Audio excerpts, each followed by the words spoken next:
Wananchi, yes, nazungumza nanyi, club champion wa soka la Tanzania, mabingwa wa kihistoria Yanga Afrika. Karibuni kwenye uwanja Uhuru jijini Dar es Salaam.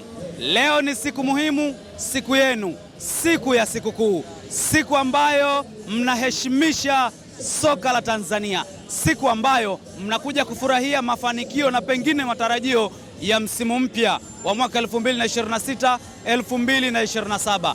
Hapa katika uwanja wa Uhuru jijini Dar es Salaam tayari maandalizi yameshaanza kuelekea kwenye kilele cha wiki ya wananchi. Leo ni siku muhimu, siku ya wananchi. Miaka 91 ya furaha, amani, majonzi, vilio, lakini miaka 91 ya maumivu, miaka 91 ya mapigano, miaka 91 ya mapambano ya nembo ya kijani na njano. Jina langu ni Alhaji Zuberi Mputa. Karibu sana katika uwanja wa Uhuru Dar es Salaam, hapa kwenye maandalizi ya kilele cha wiki ya wananchi. Leo ni siku ya wananchi. Leo kitaifa ni siku kuu. Wananchi Young Africans wako hapa kuja kufurahia na kushuhudia mashine zao mpya, bunduki zao mpya, lakini mitambo yao mipya kuelekea kuanza kwa msimu wa mwaka 2026 2027. Hapa katika dimba la Uhuru jijini Dar es Salaam leo tutakwenda kushuhudia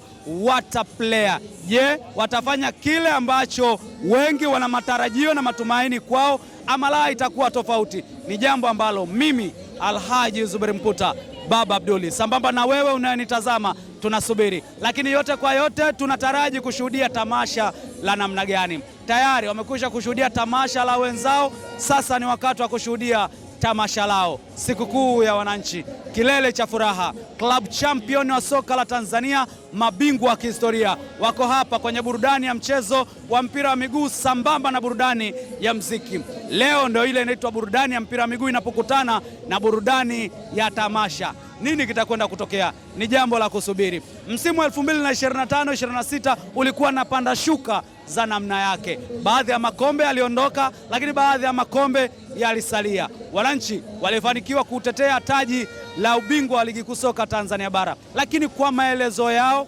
wenyewe kupitia kwa presidenti wao Mhandisi Hersi Saidi kwenye mkutano mkuu ambao ulikuwa na ajenda ya uchaguzi, alithibitisha kwamba mwaka 2025-2026 ulikuwa ni msimu ambao ulikuwa na viwango ambavyo wananchi hawakuvitarajia, wananchi hawakutegemea, lakini wananchi hawakufurahia navyo. Sasa wanajiandaa na msimu mpya wa 26-27. Ni jambo ambalo tunalisubiri. Je, watakuwa wamebadilika kwa kiasi gani, ukizingatia na mawata player ambao wamewaleta? Jukumu langu mimi na wewe ni kuhakikisha tunakuwa sambamba kuanzia sasa mpaka pale mchezo wa kirafiki utakapokwenda kutamatika, sherehe itakapokwenda kutamatika. Ayoma TV timu nzima tuko hapa kuletea taarifa, ripoti, habari na matukio yote ya kimichezo. Usisahau kwamba jukumu letu ni kuhakikisha unapata habari popote pale uwapo. Wewe kwetu